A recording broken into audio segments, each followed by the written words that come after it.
Hey, how's everybody doing? Before we start the video this week, a couple of things to say. I just want to say thank you to all my subscribers. Thank you for staying in there. Welcome to all the new subscribers. It's appreciated. It means an awful lot to see the numbers going up. If you haven't subscribed, then please hit the subscribe button down below. And then after you've done that, hit the bell icon and then you get notified of any new videos. Don't cost nothing to subscribe, so totally free of charge. So please hit the subscribe. Let's try and keep the channel going. Next, winter time. Its content can dry up a little bit during winter, obviously because there's not a lot going on in the pond. The ponds are all covered and everything like that. So going to push it over to you guys out there. What would you like to see me talk about over winter? Any ideas welcome. I have plenty of time to research if I'm not 100% sure on something. So, you know, comments down below, tell me what you want to see, and I'll do my best to sort of like put something together for you. You know, any subject, koi keeping, gardening, welcome. Doesn't even have to be about that, I suppose, if you want. But yeah, comment down below, tell me what you'd like to see. You know, I've got enough content in my head, I think, to keep things going. Just put out a little video. But yeah, you know, anything you want, comment down below. Now, I was going to talk at the end of the video about water tests, and in particular, these Hanna test meters, but when I put the video together, I'd already got half an hour's worth of content, so I'll save that for next week. But we'll be talking more in depth about these. I know I've covered it before, but I think they're worth another mention. And I'm going to be launching a subscriber giveaway for one of these. Now, it doesn't have to be the ammonia, it can be for whichever one you want. So basically, when I reach the big 1,000 subscribers, one lucky subscriber will get a Hanna test meter of their choice. So you just have to say whether you want ammonia, nitrate and that lot. Then obviously, you know, I'll get it in and get it off to you. So obviously there'll be a little bit of a time delay from the competition to actually receiving this, but I cannot big up these enough. They are absolutely brilliant. You know, don't get me wrong, nothing wrong with these whatsoever, the liquid test kits, but get old eyes like mine, or even when they're healthy, I mean, I've got perfect colour deception, but sometimes you sort of hold something up and you go, is that yellow? Is it green? Was there a tint of green in there? And you know, love, what do you colour do you think this is? And she'll go, it's poo. And you're like, yeah, right, okay. With these, you just read the number, do the conversion, and it tells you exactly. And the thing is with Hanna, they make medical and scientific equipment. So, you know, it's not no cheap brand or anything like that, inaccurate. These, you know, like I said, they make scientific medical equipment, and they make these for us. So yeah, they are spot on, brilliant pieces of kit. And like I said, when I hit the magic 1,000, one of you lucky subscribers out there will be able to get one of these of your choice, be it ammonia, nitrate, nitrite, pH, whatever. Just let me know. Alright guys, let's get on with the video.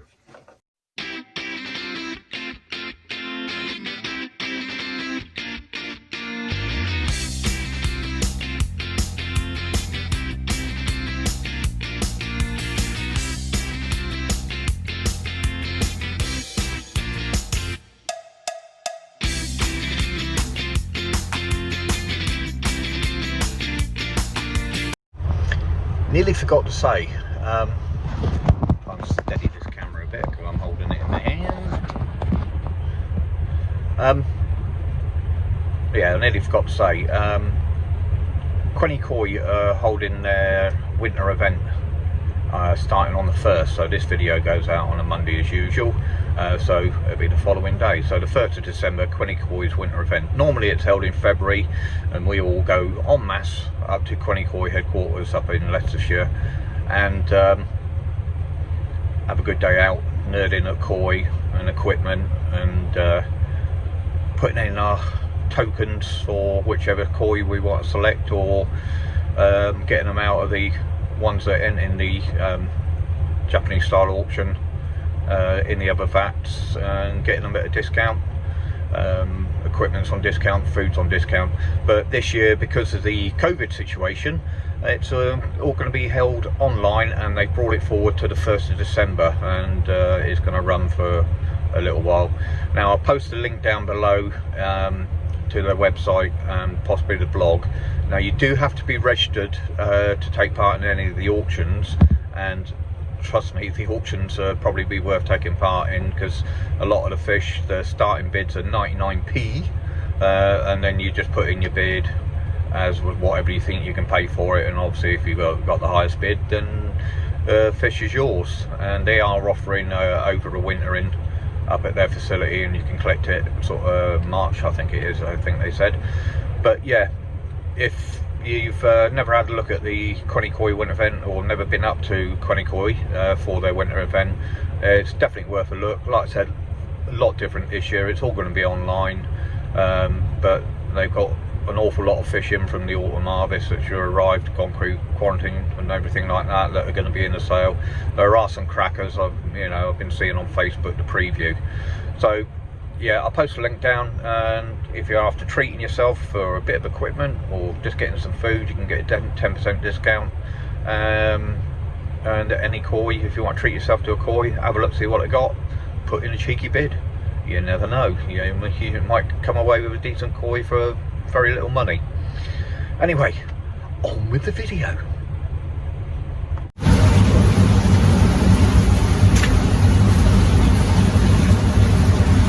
Alright, how's everybody doing? You all doing well? Last week of lockdown, so those of you who are struggling, just hang on in there. That's what's happening afterwards, with 99% of the country being in tier 2. Good thing, bad thing, who knows? Anyway, SLC Club, been running a week. As you can probably hear, it's on at the moment. I think the only reason that's on is because I've been putting a new light on outside, with the PIR sensors and that, so I've had to have all the electricity switched off, because the wonderful people who've been in my house, I turned off the sockets for the lights downstairs, and I turned off the switch for the lights upstairs on the fuse box, and it was still live. Turned off the sockets downstairs, it was still live. So what circuit it was on, I don't know, but anyway. So yeah, I've been playing around that to knock off the whole house electrics, which included everything on the pond, including this. So I did electrocute myself and switch it back on. And obviously it's fired up. It's been running a week. I'll go through what I think it's costing me in a little while. I did say that I'll be able to see on the display panel what it's costing me. When I watched the promotional videos and sort of like researched these online, they all said that you could see the heating curve and the power usage on these, and they even show videos of it. But for some reason on the 9 kilowatt, and I'll show you, you can see the heating curve, but it's the compressor comp frequency they got instead of power usage. Why that is, I don't know. Apparently the bigger models of you can see how many kilowatts you're using, but on these it's the comp frequency for some reason. So there is a mathematical formula you can use if you're a NASA scientist to convert that into sort of like power usage, but it's beyond my little scope of mathematics. So I've had to take it off the power meter inside, and I can't give an accurate reading on that because I come home from work this week to find all the Christmas tree and the lights in the window and all that sort of lot up, and it's not even December. Bah humbug. I think everybody's doing it this year just to sort of bring a bit of cheer in, so it's sort of like knocked out, obviously my average weekly readings have gone up on that as well as this. But for the week that's been running, and bear in mind that except for the last couple of days, it's been mild, exceptionally mild really for the time of year. So this has cost me, I've estimated at my best guess so far for a week, since I started up till now, £3.50, which isn't bad, is it? But like I said, bearing in mind it has been exceptionally mild and I've only got set at 14. But I've got to make a couple of tweaks on here, ask a question as well, so we'll get on, do the tweaks, and I'll ask you the question in a minute. So the adjustments I've got to make, as you can see, temperature's climbing to 14.5. So when these are factory set, they come with a +1 and a -1. So like I said, if you set it to, say, like me, 14 degrees, and it's it will heat up, hit 14 degrees, go a degree past 14 degrees, and then switch off, and then when it cools down, go past 14 again, go down to 13 before it switches on. Now I went for a +0.5 swing either side, didn't really sort of think about it, didn't get my head around it properly. So what I'm going to do is I'm not going to stop it at 14. I am going to let it creep up over 14, but I'm going to go to 14.3 and have a 0.3 below. This should make it more efficient. Now the thing that's playing with my head is, if we go to the graph there, and you see the inlet temperature is 14.5, outlet is 15.5. Now let's say to get optimum efficiency, that those two temperatures should be 2 degrees apart. Now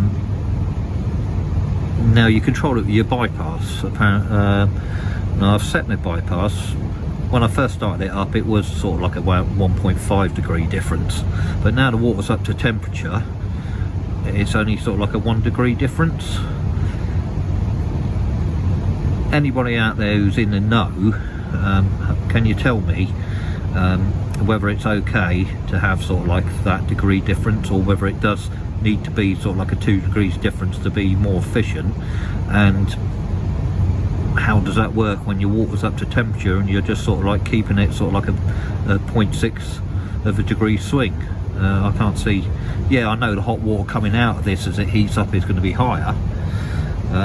It just I can't get my head around that one. So if anybody out there who's in the know about these can let me know why and how. All I know is it's on the bypass. Do I open my bypass a bit more and let a bit more water past, or do I close the bypass off and let the water come in? But anyway, so I'm gonna make some changes. So I need to go into settings, put in the secret code,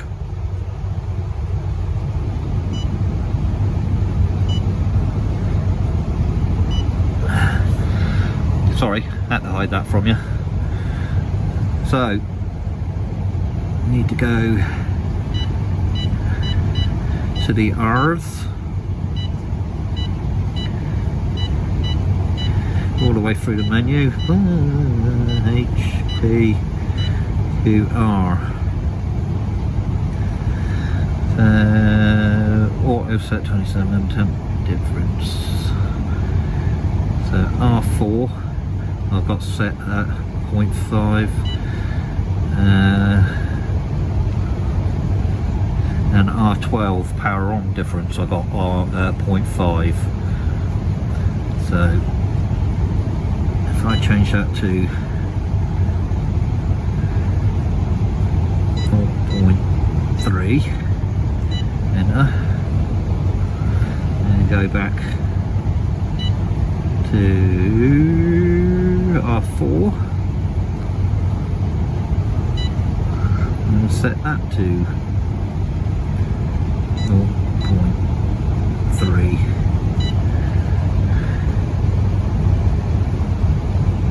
Now hopefully that should make it a bit more efficient. That's not a it's not brought down a degree. It'll come on quicker and it'll go off quicker.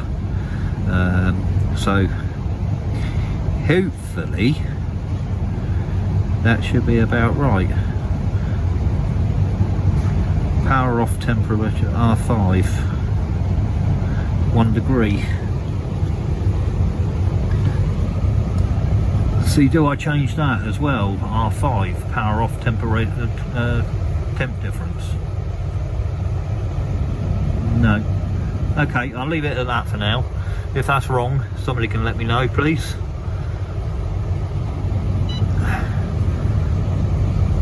So that should switch off now, because that's at 14.5, so that should be 14.3 and switch off. Well, we'll wait and see.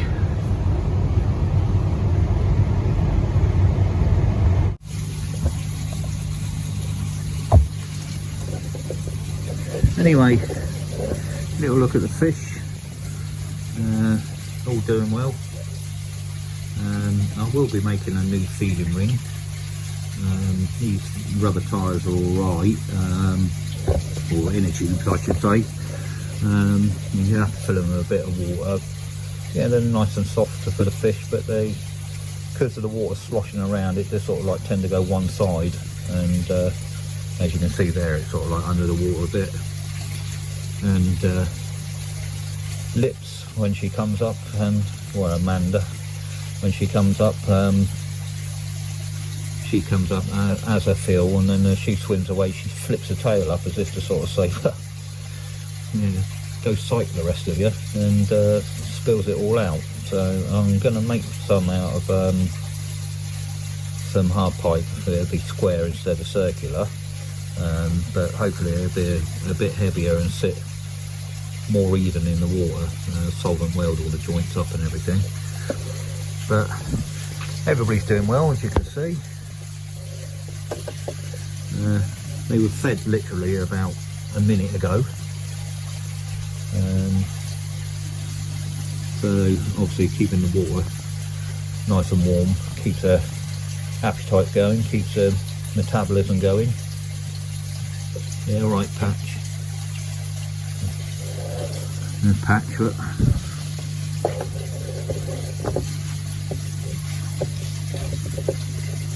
Can't resist those eyes, can you? Hey? Yeah, alright.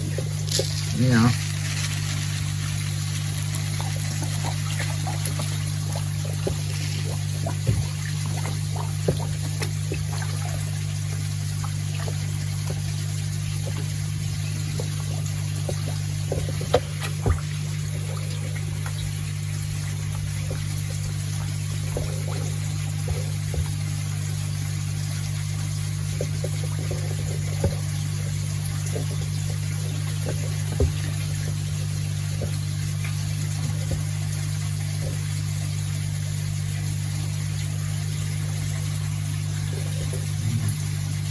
There's the ghosty, old Casper, the ghosty.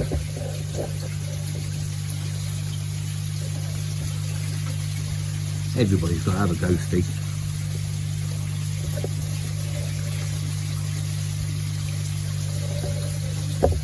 Yummy. Still growing. Keeps growing that way, that's going to be an absolute monster.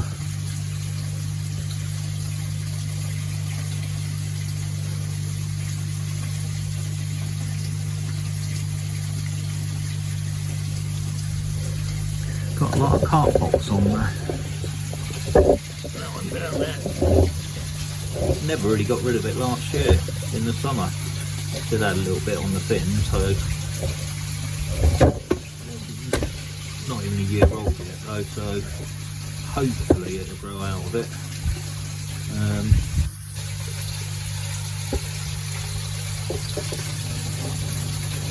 Not that impressed with the skin quality on it.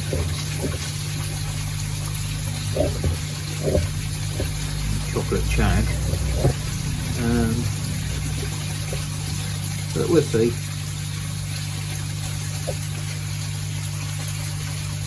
It's growing, eating well, so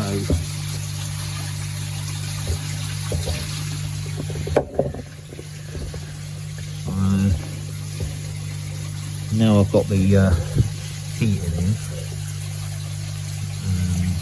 I have got, don't tell the wife, I have got another fish to pick up from my friends down at Wimborne Koi. Nice little tancho shower. Lot of potential in that fish, hopefully. I saw it, liked it, could see the potential. There were two of them there, and the one I chose has kept its nice red spot on its head, but the other one that was there, as the season went on, it lost it. It's gone, totally lost the red spot. So it happens. One of the first koi I got, which came from World of Water, as it was back then. It's now gone. Did have another nickname. I'll let you work that out. I bought just a box standard Tancho Kahaku there, and within sort of like a month of having it on, the red spot on its head had totally gone. It was almost like an ogon, platinum ogon. It was just white. As it was, I ended up giving that away to a friend anyway. Had a pond and he wanted a few fish in it, so but yeah, everything's doing well, everybody's doing fine. Anyway, go back to the air source heat pump. Sod's law, isn't it?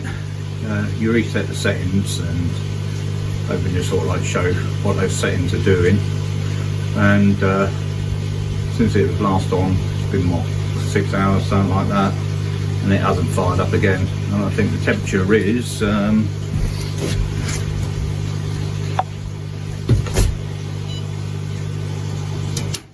yeah, so the ambient outside temperature is around about well, it's flicking between 5 and 6 degrees at the moment. So, and I've had the feeding hatch open all day. It just goes to show how insulated things are. It's not cooling down as much. It shows the pond temperature sat at 14 degrees still. So, you know, not complaining, happy days. You know, don't want it firing on all the time. On and off, using the electric. So, quite happy with the insulation that I've got on it, the pond covers. And as I said, being in ground, it does help again.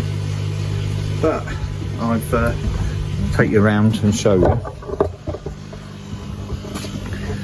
So all the pipes are insulated, and then what else I've been doing is I just yeah, blinded. Yeah, I just fitted that little work light. Come around here so it's not directly in there. Fitted that little work light, so this time of year I can still be out here, and if I don't get around to doing my filter clean down in the pit down there, it's I got light to do it. I do need to make that bigger. It's future thinking, and I need to rearrange everything down there. If anything goes wrong down there, it's a nightmare to get down there, so I'm gonna, so the filter pit comes to about here at the moment, and I'm going to sort of like bring it out to probably about here, so another 1.5 to 2 foot, wall it all in like it is now, and then at least I can rearrange the pipe work and everything and get down there. But as to the air source heat pump, I'm afraid I can't do anything about that. It's not kicking in and running up to speed. But what I'm thinking, 14 degrees or 15 degrees. It's probably better to keep them at 15. So I think I'm going to knock it up to 15, fire it up, see what it stops at, what it settles at, and see how much it's going to cost me to keep it at 15 all week. Shh, don't tell the wife. So let's get the controls on and I'll fire it up to 15.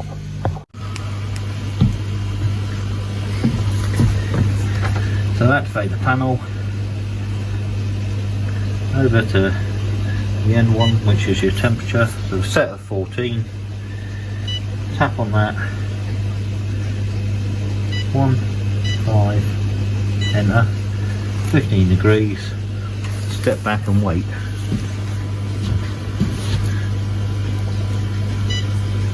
So that goes out there, and that should start to kick in.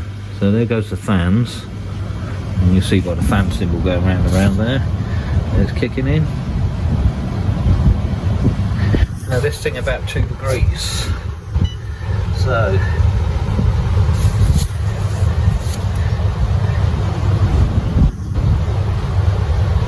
wait for it to fire up. I'll come back to that in a minute. At the moment saying inlet water's at 14, outlet water's at 14.5. Now that's supposed to be a 2 degree difference, but if your water's up to temp and you're only heating it a degree and you're only dropping it 0.3 of a degree, how are you going to get that 2 degree swing? It's only going to heat the water so much as it's going through.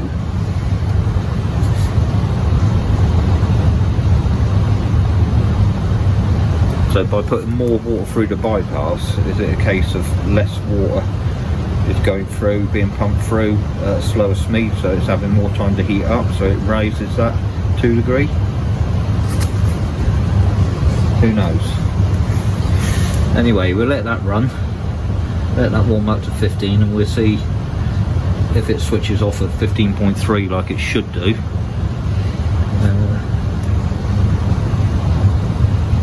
Hopefully it does, and that, hopefully, like I said again, that should make it more efficient.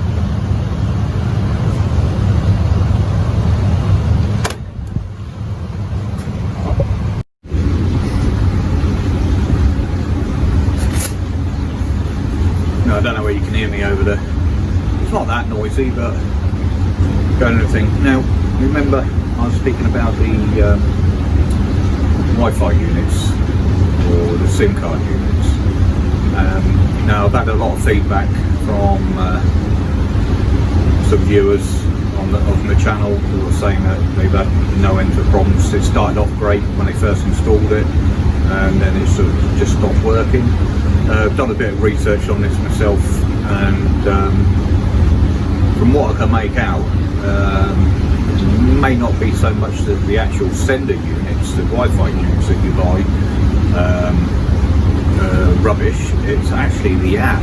The app, if you sort of like go on to, depending on what phone you got, you know, App Store or the Android store, and look at the app. I'll post the name of the app down in the link below.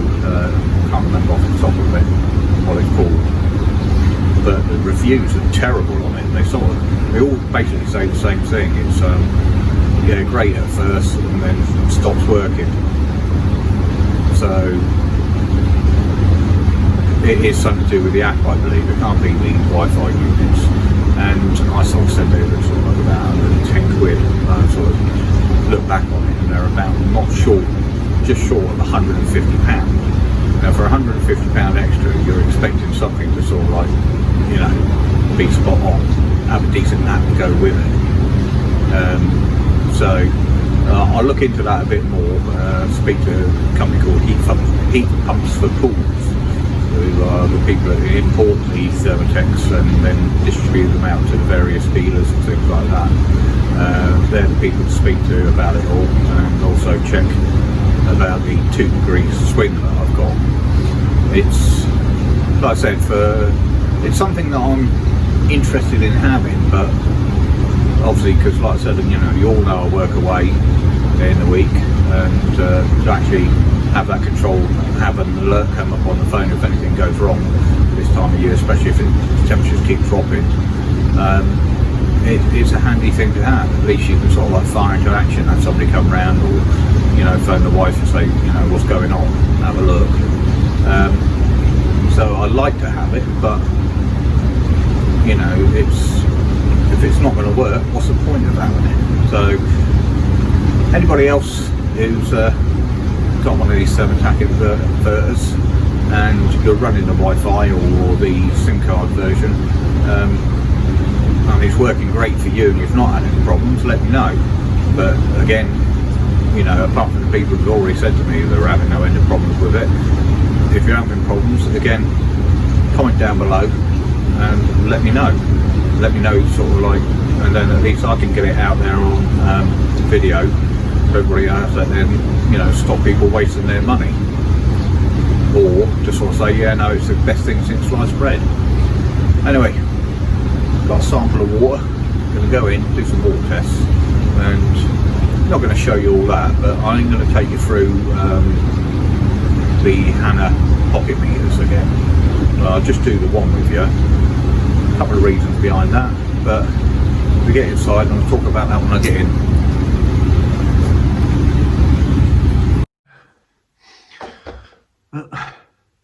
That's it for this week. Not a lot going on. Still playing with the air source heat pump, as you saw, trying to get things sorted out, trying to get it running efficiently. Any advice on that would be welcome. And as I said at the beginning of the film, I was going to talk about the Hanna meters and water tests, but I'd already had a half an hour's worth of content to put out there. But I will talk about them next week, and as you saw at the beginning, launching the 1,000 subscriber giveaway. So if you want one of these Hanna meters, and smash the subscribe button down below, and once I reach the big magic 1,000, I will actually give the question, and we'll see who's going to win one. Like I said, brilliant pieces of kit, absolutely love them. Not sponsored by them, so don't worry. But yeah, they are brilliant pieces of kit, so we'll give one of them away. And I will cover sort of like how to use them and compared to a normal liquid drop test next week. Alright guys, stay safe. It's going to be a bit foggy and horrible and wet and dingy and even possible snow this week, so stay safe, stay warm, and look after yourselves. And remember, ponding is not a hobby, it's a lifestyle. Alright, see you later, take care, bye.